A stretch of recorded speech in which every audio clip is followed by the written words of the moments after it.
factor completely. Here we have a quadratic trinomial, quadratic because its degree is 2, trinomial because it has 3 terms, and what we need to do is we need to factor this thing completely, which means we need to turn it into a multiplication problem. Now when we're finished with it, this is going to look like a binomial times a binomial. Keep that in mind, we're going to get there eventually. But for now, here's our steps. Here's what we do. First, we need to identify A, B, and C in this quadratic. A is the coefficient, the number we're multiplying the quadratic term by. So this k squared, we're multiplying it by 1, because that would be the number out front. There's nothing there, so we would add a 1 in there. So A is 1. B is the number we're multiplying the linear term by, and in this case it's 1. And C is this number that doesn't have a variable, so C is going to be negative 72. And now what we're going to do is we're going to take A times C, and that's going to give us 1 times negative 72 is negative 72. And I'm going to find all the factors, all the things that'll multiply together to give me negative 72, with the trick being I want to look for which two of these add up to B. So here's what it looks like to get all these factors. Negative 72 could be negative 1 times 72, or it could be negative 2 times 36, and notice I'm starting with 1, so I do 72 divided by 1 is 72, 72 divided by 2 is 36, 72 divided by 3 would be 24, 4 would be 18, and I just keep going until I literally find them all. 5's not going to work, negative 6 would give us 12.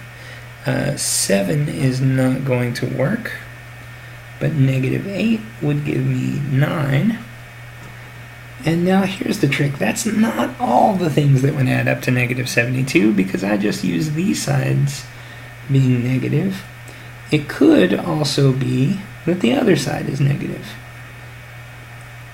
Negative 36, negative 24, negative 18, negative 12, and negative 9. Because all we know is that these two things multiply together to give 72, and either one or the other has to be negative. So now I've got 1, 2, 3, 4, 5, 6, 7, 8, 9, 10, 11, 12 pairs of numbers that multiply together to give me negative 72. And I'm looking for the pair that adds up to B, that adds up to be 1. And if I look at this one, negative 8 plus 9 adds up to be 1. So what I'm going to do is I'm going to take this middle term that was plus 1k, and I'm going to bust it up into two parts, a negative 8k and a positive 9k. And I'm just going to rewrite that. So I'll take k squared minus 8k plus 9k minus 72.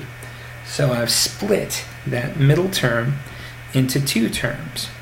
And what I'm going to do now is take those and divide them into two parts, and I'm going to factor each of these just like we learned how to factor a binomial.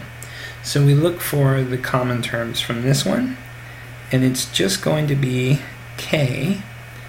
So that gives me k times k minus 8. If you're unfamiliar with this process, I refer you back to the video where we learn how to factor a binomial. And then I take the other one and I look for what these have in common. They have in common a 9. And when I factor out that 9, I'm going to get k minus 8. But lo and behold, we get a k minus 8 here and a k minus 8 here.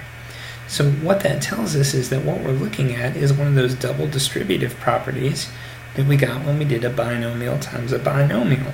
So I can take these two terms that were being distributed. That's going to be one of my binomials, k plus 9. My other binomial is going to be the one that repeated, k minus 8. And now I have taken that trinomial and turned that into a multiplication problem, which is what we call factoring.